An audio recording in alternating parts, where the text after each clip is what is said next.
Bom dia a todos. Sejam todos muito bem-vindos à nossa casa, a Casa dos Espíritos.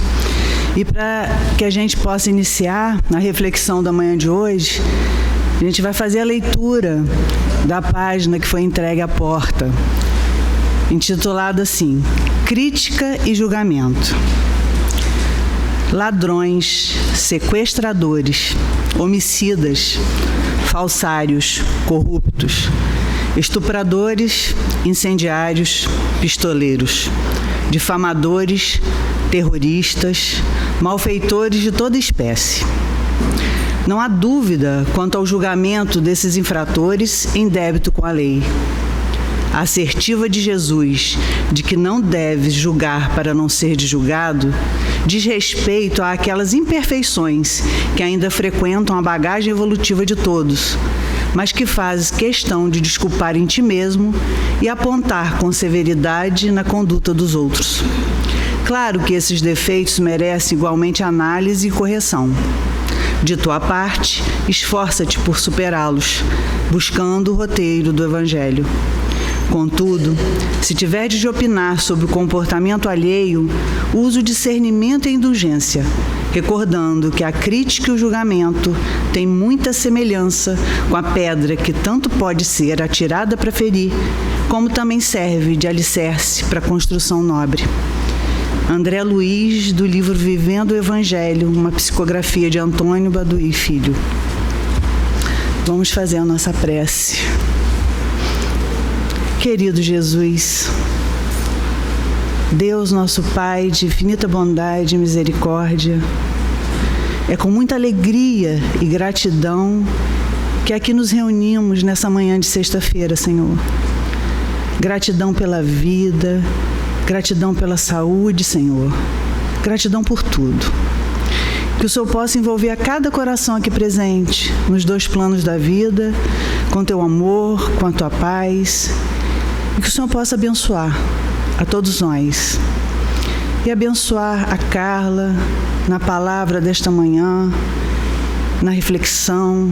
Que a gente possa absorver as palavras dela com muito carinho. E assim, Pai querido, pedimos a permissão para que de nossa parte possamos dar por iniciado mais um trabalho nesta manhã de hoje. Fique conosco, fique em nossos corações, Pai querido, que assim seja.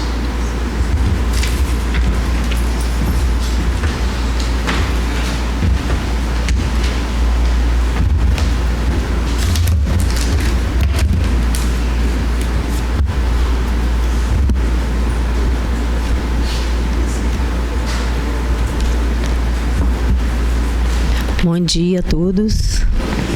Que Jesus possa nos envolver, nosso Mestre amado, nesta hora de reflexão do Evangelho, onde vamos estudar uma passagem belíssima no Evangelho capítulo 10, Bem-aventurados os que são misericordiosos, no item 11, 12, que fala sobre o julgamento, né?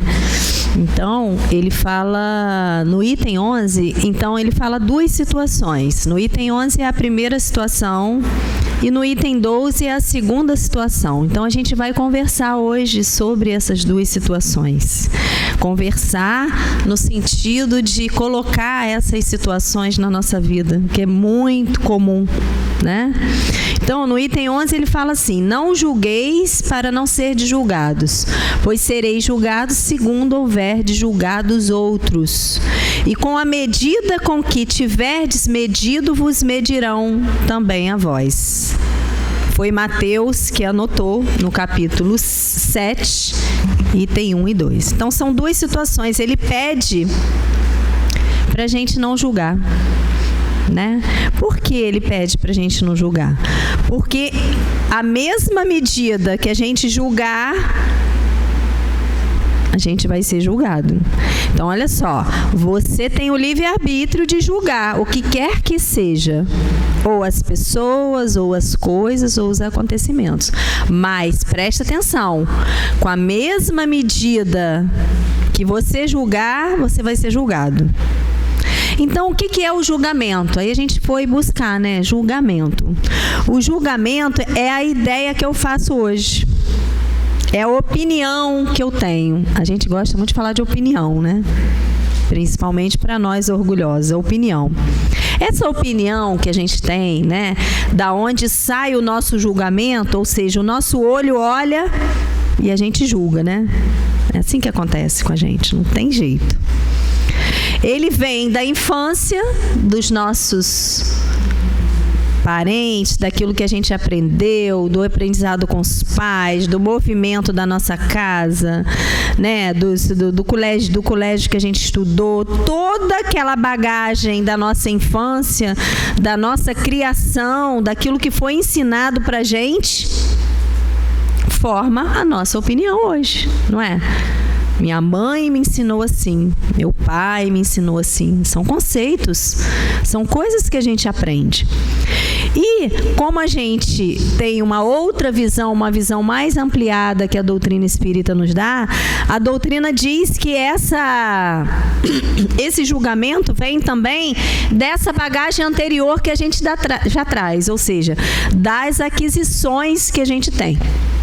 E com isso tudo que eu estou falando está no livro Renovando Atitudes, que ele fala a tua medida. Quer dizer, o seu julgamento vem da onde? Está aqui no Renovando Atitudes, no capítulo que fala sobre o julgamento. E aí, com essas duas considerações, tanto da infância, né, da vivência que a gente teve na infância, do que a gente aprendeu, quanto o que a gente traz da bagagem anterior, forma o nosso reservatório moral, que ele chama. Né? É uma caixinha, é aquilo que a gente tem. Então, o nosso olho julga de acordo com a nossa ideia, daquilo que a gente traz. E o que a gente traz faz parte desse reservatório moral. Então, esse reservatório está guardado alguns conceitos que às vezes nem questionamos. Então ele fala assim, a mãe da gente fala assim, oh, não faz isso não, menino, sai daí, não faz isso não. Aí a gente fala assim, mãe, por que eu não vou fazer? Porque é feio. Não, porque é feio. Né? E a gente fica com aquilo. E isso vai formando. Às vezes a gente nem questiona. E mais tarde a gente vai ver que não tem nada daquilo. A mãe da gente ensinou, sim, né? Com toda a propriedade de mãe, de pai, mas a gente nem questionou, a gente não levou isso para a razão. Por que é feio? Né? Às vezes a gente vai fazer um carinho numa pessoa, né? E às vezes a gente fica tão carente de carinho porque foi nos ensinado que o carinho é feio. Olha só, que coisa equivocada, né? Que o carinho leva a parte sexual, né? As insinuações. Mas não é assim, na verdade. Então, racionalmente falando, que a gente tem que colocar na razão, Kardec ensinou pra gente, né? A gente tem que pegar essa bagagem, que é o nosso reservatório, sim, importante, porque o que o pai e a mãe da gente ensinou é muito importante, mas burilar isso com o ensinamento moral do Evangelho. E aí sim, o nosso julgamento vai ser diferente. Vai ser um julgamento o quê? Direcionado para a gente mesmo. Porque o que o Evangelho faz? Ele nos ensina, ele nos embala, nos consola, mas ele ao mesmo tempo fala assim, olha só o que você tem que mudar. É isso que o Evangelho faz com a gente. Né? Não adianta você ficar embalado, né, naquele ensinamento, sem tomar uma atitude, sem fazer nada. Né? Então, essa bagagem toda que a gente tem, toda de experiência, gente, porque até as coisas ruins fazem parte da nossa bagagem o quê? De experiência. Né? Porque se a gente reclama tanto de ter passado uma determinada situação, gente, que beleza, eu passei por essa situação. Hoje eu já sei lidar com aquela situação. Né? Uma situação de maldade, uma situação de calúnia, é igual uma faca enfiando na gente, né? A calúnia, falar uma coisa que a gente não é, falar da gente aquilo que a gente não faz, é calúnia.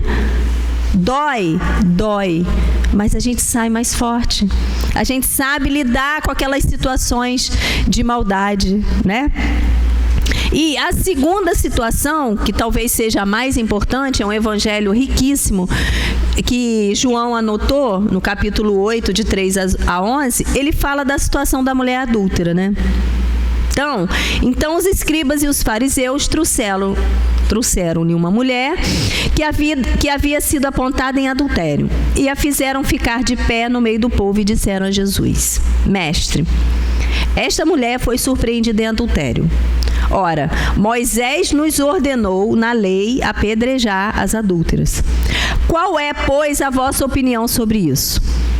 Falavam assim, tentando. Na verdade, era uma cilada, a fim de terem do que acusá-lo. Jesus, porém, abaixando-se, pôs a escrever com o dedo na terra. Como eles continuassem a interrogá-lo, Jesus levanta-se e diz: que aquele dentre vós que está sem pecado atire a primeira pedra. Depois, abaixando-se novamente, continuou a escrever sobre a terra. Mas eles, ouvindo-o falar daquela maneira, foram se retirando, um após o outro, saindo primeiro os mais velhos, e assim Jesus ficou só com a mulher, que estava no meio da praça. Então, levantando-se, ele diz: Mulher, onde estão os teus acusadores? Ninguém te condenou? Ela respondeu: Ninguém, Senhor. Disse-lhe Jesus: Eu também não te condenarei. Vá e no futuro não peques mais. Então, a gente olhando assim, gente, tem tanta bagagem aqui nesse ensinamento, tanta sabedoria do mestre que, olha, bom, os judeus, né? Uma multidão, não era pouca gente não, tá, gente? Que levou a mulher lá para ser apedrejada, para cumprir o mandamento de Moisés, não foi isso? Então, eram os judeus. Quem eram os judeus? Eram pessoas religiosas da época, não eram? São religiosos que possuíam a responsabilidade de educar as massas e cumprir a lei, sim. Mas eles tinham a responsabilidade de educar. O mestre, com a sua autoridade espiritual, vamos falar assim, além de moral espiritual, viu que aquilo ali não era sincero. A mesma coisa quando a gente vai pedir alguma coisa, né? Se tiver sinceridade, tudo bem. Mas se não tiver, se tiver aquele cunho da maledicência, da barganha, né? A equipe espiritual que toma conta de tudo está vendo a nossa real intenção. Então, nesse momento, essa multidão era conduzida pelos judeus, que trouxeram a mulher, e eles pensavam assim: se ele absolver a mulher, vai contrariar Moisés. Era essa a intenção deles. Como é que alguém pode contrariar Moisés? Então, ele não pôde absorver porque Moisés manda condenar.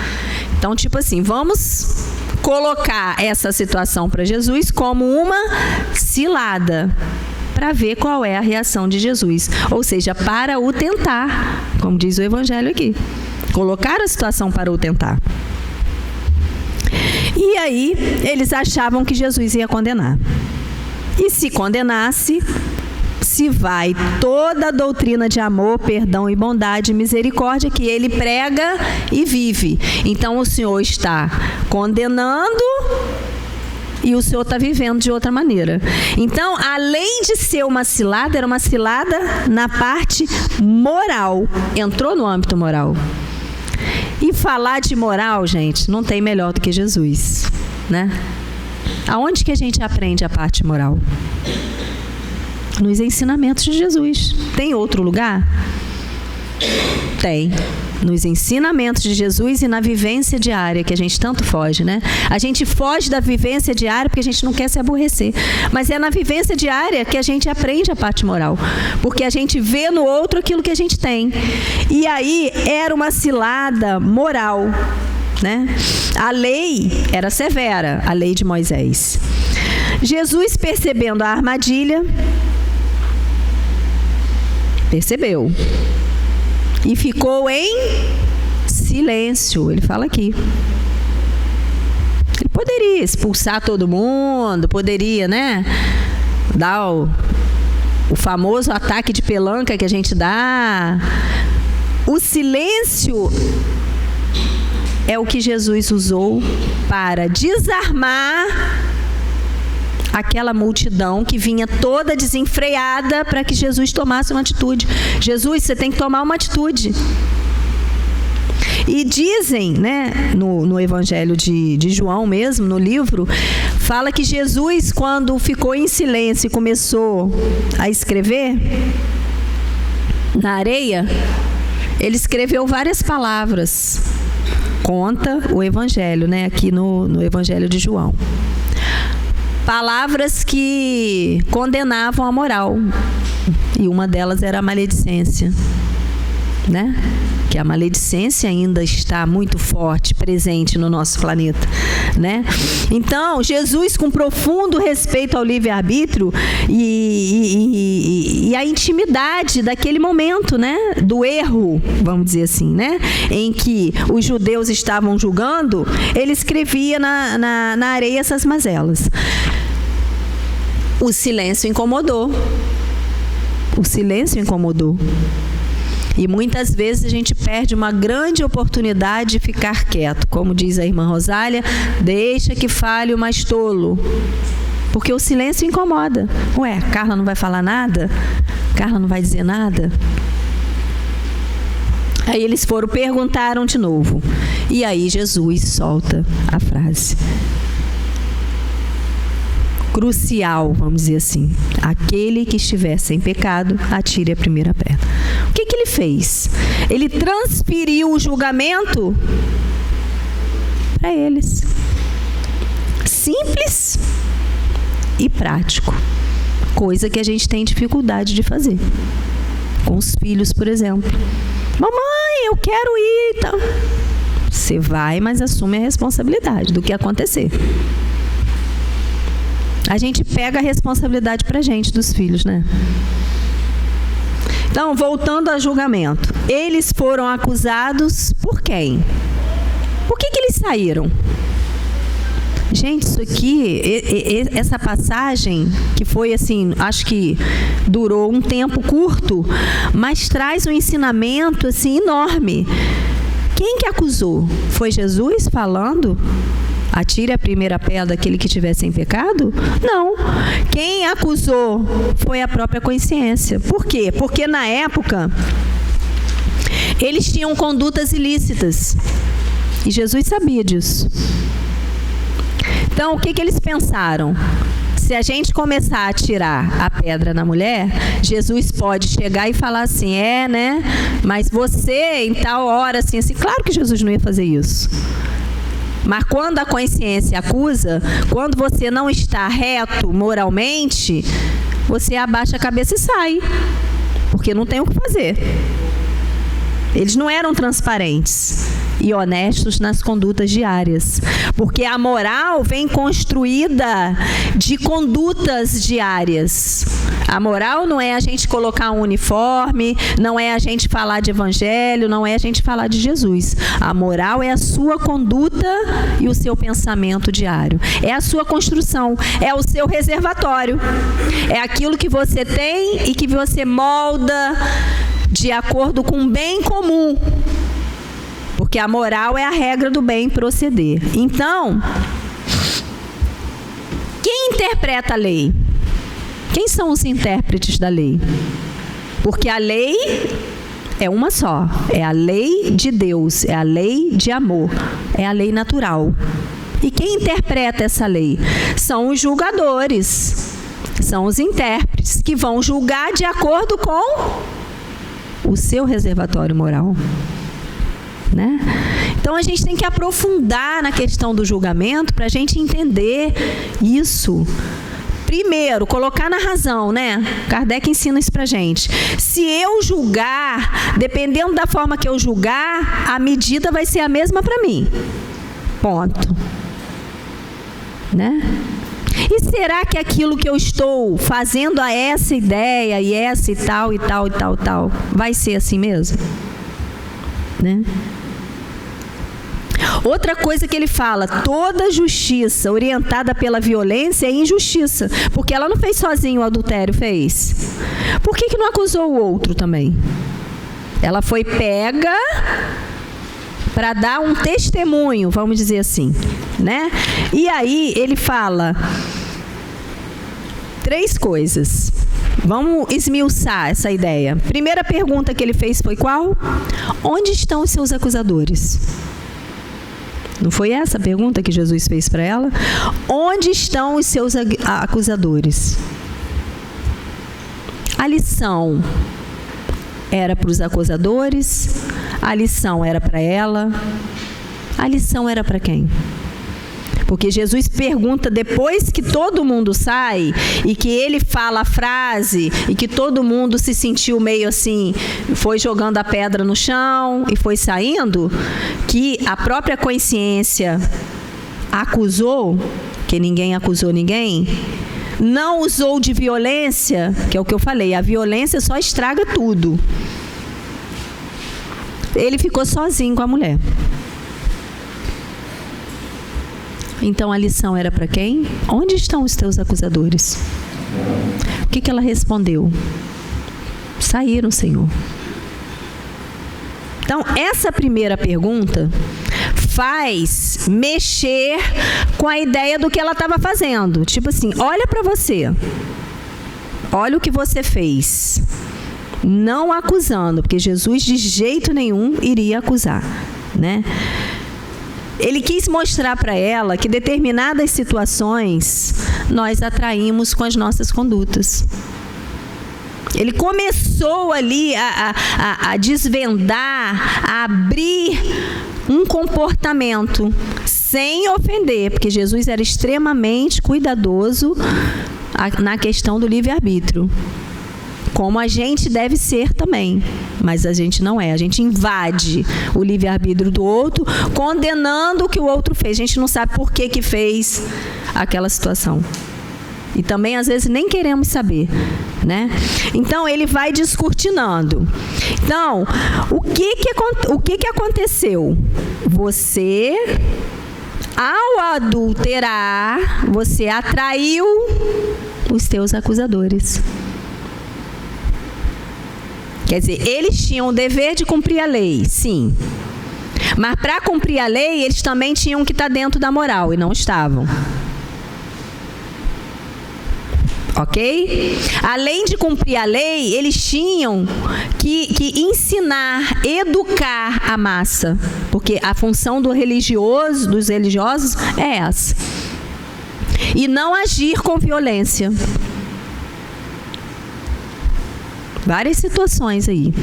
Então, Jesus quis dizer para ela que, ao adulterar, ela atraiu os acusadores que já estavam querendo, vamos dizer assim, com a intenção de pegar Jesus em relação à lei de Moisés.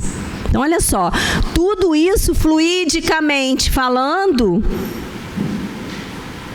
é da lei natural, que a gente muitas vezes vive a vida no desenrolar da vida e não percebe.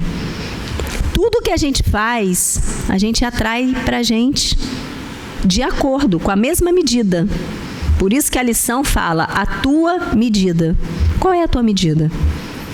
Qual é a tua medida de acusação? Qual é o teu olhar? Se o seu olho for mau, você vai olhar com a maledicência. Você não vai olhar aquilo com bondade. Né? Tem até uma historinha que contaram numa das palestras que eu ouvi do sapato, né? Uma pessoa chegou para vender sapato. 2 vendedores chegaram para vender sapato numa cidade. Chegou lá e encontrou na cidade todo mundo descalço. Aí um vendedor ligou para o chefe e falou assim, ó, 0, pode esquecer, que aqui a gente não vai vender sapato. E o outro vendedor, no mesmo instante, ligou, ó, mercado promissor. Não tem ninguém com sapato. Então, tudo é o nosso olhar. Como que a gente olha? A gente está numa determinada situação, qual é o nosso olhar? O nosso olhar é de acordo com o reservatório que a gente tem, daquilo que a gente traz de bagagem. Então, voltando à acusação assim, a segunda pergunta, ele fala para ela que ele também não ia julgá-la. Ele não ia julgá-la porque ele era um espírito elevado com a função de educar, aproveitar aquele momento para falar com ela o quê? Não faça isso com a sua vida. Não faça isso com a sua vida. Olha, repara só, o que você está fazendo com a sua vida? Né? Ele não chegou. Por que você fez isso? Porque a gente ia esmiuçar o negócio, né? A gente ia arrumar uma confusão danada. Ou seja, ia aumentar a situação sem resolver. Né? Porque o intuito dele era resolver a situação não para ela, porque quem vai resolver é ela. Ele deixou na situação um questionamento. Por que eu estou fazendo isso com a minha vida? Porque muitas vezes a gente esquece de se perguntar: por que eu estou me machucando? Né? Por que eu estou sofrendo por isso? Que não faz sentido nenhum na minha vida. Né? E eu deixo de seguir um planejamento reencarnatório, né? Uma evolução espiritual. Eu deixo de dar um impulso na minha vida preso às questões mínimas de julgamento. E eu não só julgo o outro, como eu julgo a mim mesmo. Como é que eu estou me julgando? Eu estou tendo caridade comigo? Eu estou tendo misericórdia? Nós estamos no capítulo da misericórdia. Eu estou tendo paciência comigo? Carla, você não vai conseguir tudo de uma vez. Olha a bagagem que você traz. Não vai conseguir carregar tudo isso de uma vez. Você tem que ir aos poucos. Vamos lá, vamos tirar um pouco da mala. Lava um pouco de roupa. Depois você vai e lava mais um bocado. Então, ele colocou tudo isso na balança, porque ele é o mestre. Ele é o condutor das nossas vidas. Né? E aí, a terceira pergunta... Ele fala: esquece o que você fez e não faça mais.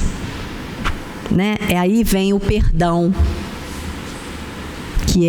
que são os próximos temas também, que a gente vai falar sobre perdão. Né? Não fica fixada no erro. Vamos embora para frente. Então, para falar com ela dessa forma, ele tinha que ter uma autoridade moral. Também tem isso, não é qualquer pessoa. Você pode ver, uma pessoa que fala com uma pessoa que está errando, uma criança que seja, que não tem autoridade moral, a criança fala assim: não vou fazer não, vou fazer do meu jeito. Não tem aquele carinho, aquela autoridade moralmente falando.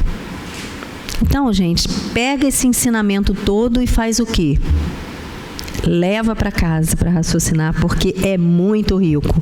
Depois ele fala assim, ele pediu para ela não reincidir no erro, né? Porque ele tinha autoridade moral.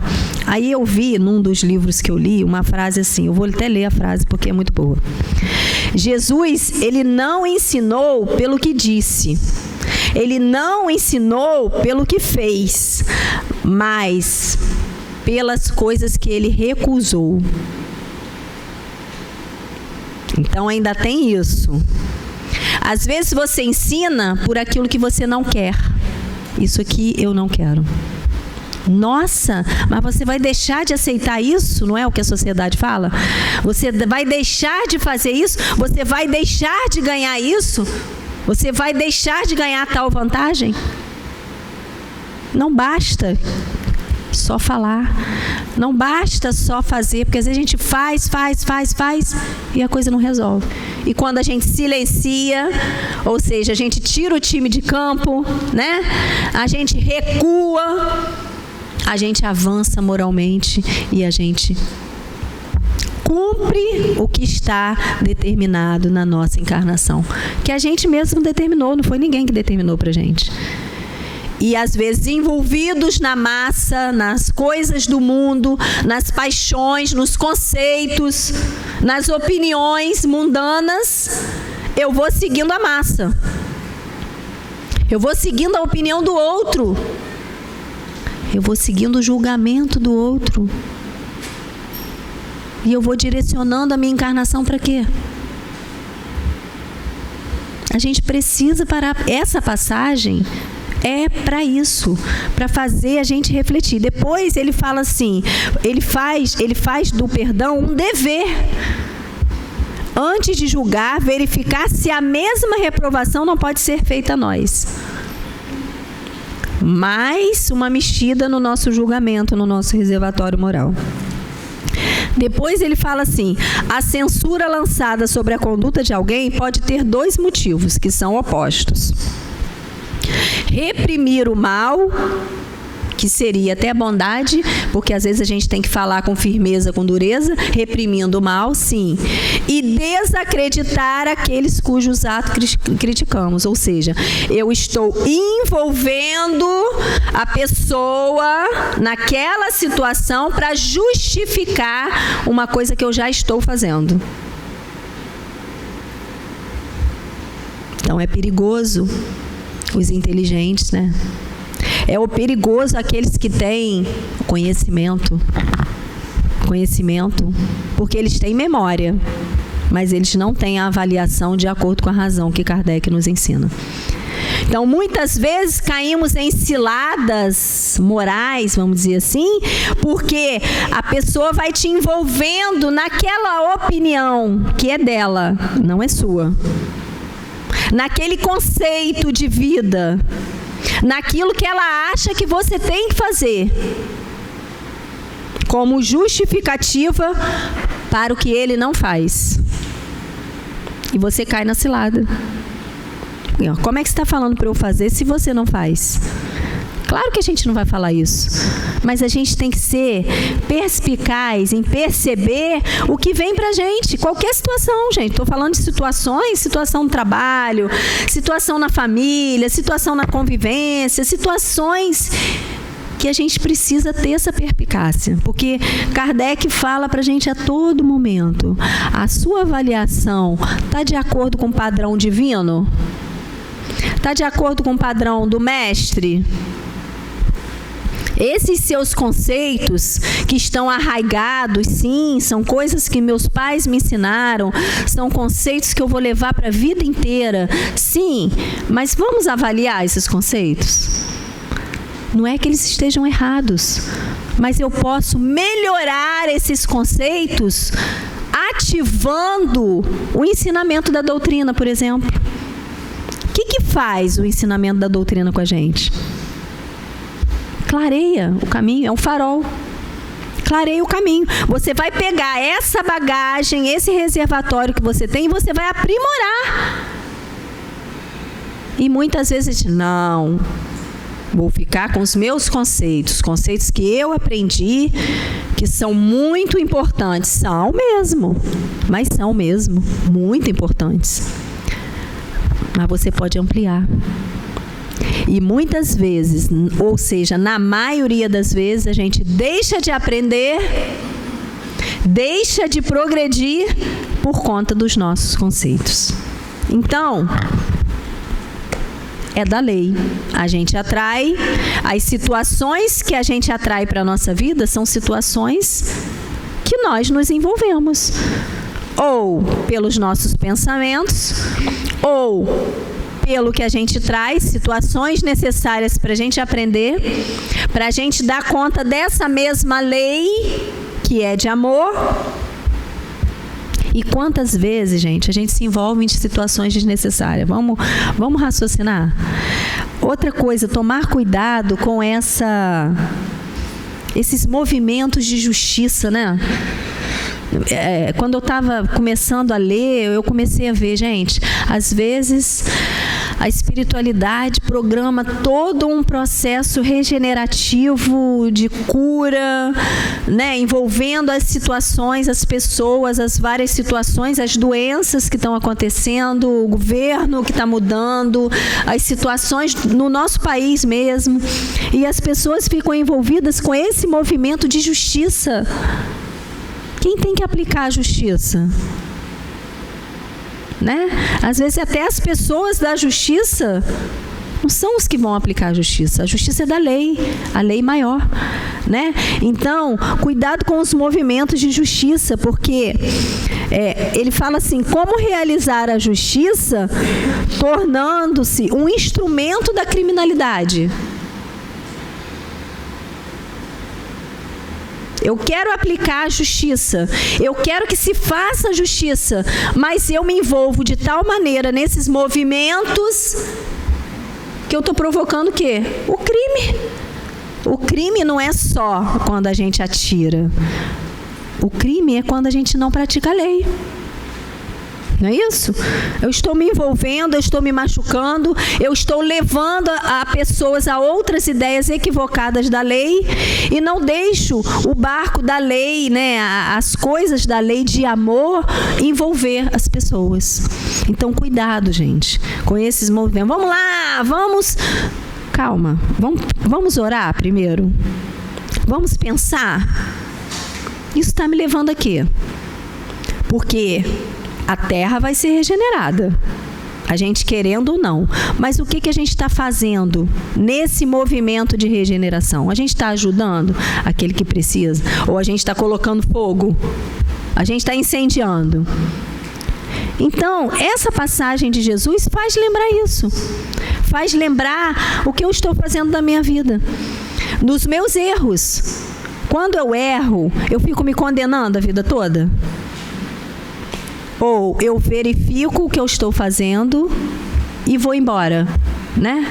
Toco para frente no meu progresso, na minha ideia e vou mudando. A gente tem muita resistência em mudar a ideia, o conceito, né? Mesmo que aquele conceito a gente está vendo que aquilo está melhor. Não, vou ficar com a minha ideia. A minha ideia é a certa. Então, para a gente fechar, eu vou ler a história que Jesus conta aqui na passagem Jesus no Lar, pelo espírito de Néio Lúcio, que ele fala assim, o problema difícil, na lição 36. Entre os comentários da noite, um dos companheiros mostrou-se interessado em conhecer a questão mais difícil de se resolver, nos serviços referentes à procura da luz divina. Qual é o mais difícil de se resolver? E em que setor da luta espiritual se colocaria o mais complicado problema? Depois de assinalar variadas considerações ao redor do assunto, o mestre fixou no semblante uma atitude profundamente compreensiva e contou. Um grande sábio, como sempre, né? O mestre conta uma história referente para a gente pensar. Um grande sábio possuía 3 filhos jovens, inteligentes e consagrados à sabedoria. Em certa manhã, eles altercavam a propósito do obstáculo mais difícil de vencer no grande caminho da vida. No auge da discussão, prevendo talvez consequências desagradáveis, quer dizer, o clima já não estava ficando muito bom, o genitor benevolente chamou-os a si e confiou-lhes curiosa tarefa. Iriam os 3 ao palácio do príncipe governante, conduzindo algumas dádivas que muitos lhes honraria o espírito de cordialidade e gentileza. O primeiro seria o portador de um rico vaso de argila preciosa.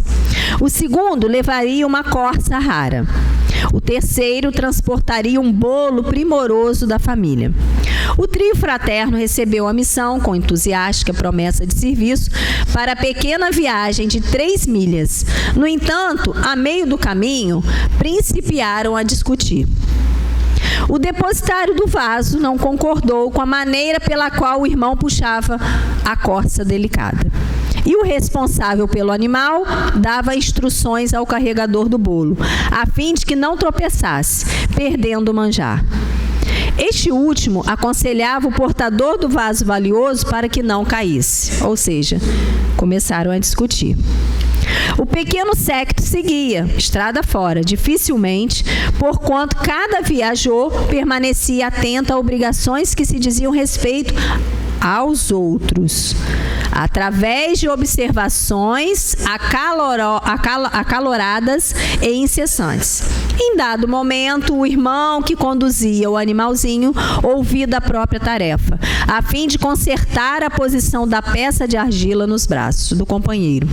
E o vaso, premido pelas inquietações de ambos, escorrega de súbito para espatifar-me no cascalho poeirento. Com o choque, o distraído orientador da corça perde o governo do animal, que foge espantado, abrigando-se em floresta próxima. O carregador do bolo avança para sustentar-lhe a fuga, internando-se pelo mato adentro, e o conteúdo de prateada bandeja se perde totalmente no chão. Desapontados e irritadiços, os 3 rapazes tornam a presença paterna, apresentando cada qual a sua queixa e a sua derrota. O sábio, porém, riu e explicou-lhe: aproveitem o ensinamento da estrada.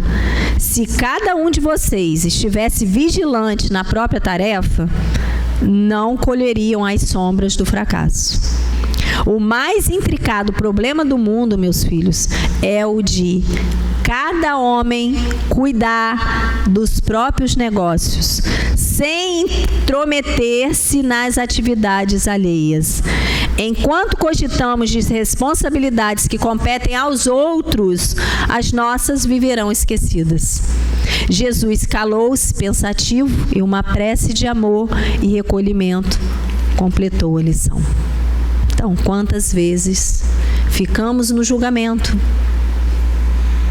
sem resolver a situação, principalmente a nossa, que estamos precisando resolver, né?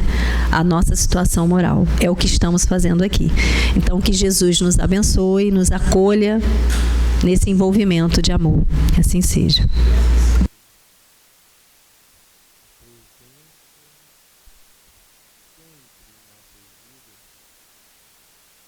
Da equipe benfeitora. Quando, por ocasião do planejamento da nossa reencarnação,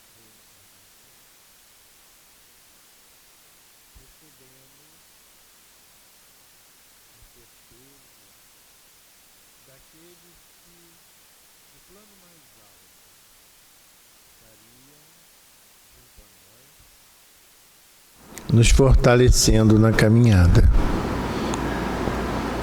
Vez por outra, quando as dificuldades se apresentam, às vezes ficamos tristes, inquietos, desassossegados. Às vezes até pensamos, pela dor que experimentamos, que os benfeitores, que o Mestre, que o Pai se esqueceu de nós. Não é verdade. E os corações generosos e amigos sabem que aquilo que a gente às vezes pensa ou verbaliza nada mais é do que o coração sofredor clamando por ajuda. Que tenhamos então esta certeza em nossas vidas. Nenhum de nós está desassistido. O amor do Pai, através das suas leis, se faz presente em todos os instantes de nossa vida. Corações generosos paralisam parcialmente suas atividades para estarem junto a nós, assegurando que a gente tenha o máximo de tranquilidade, de resignação e de coragem para enfrentarmos as dificuldades que se apresentam. Então, cientes desta verdade, nós que aqui nos encontramos nos unimos em pensamento a Ti, Mestre, para solicitar a bênção por aqueles que aqui não se encontram, nas suas mais variadas expressões de dor e sofrimento. Aqueles desesperançados, aqueles colhendo frutos amargos de um plantio descuidado,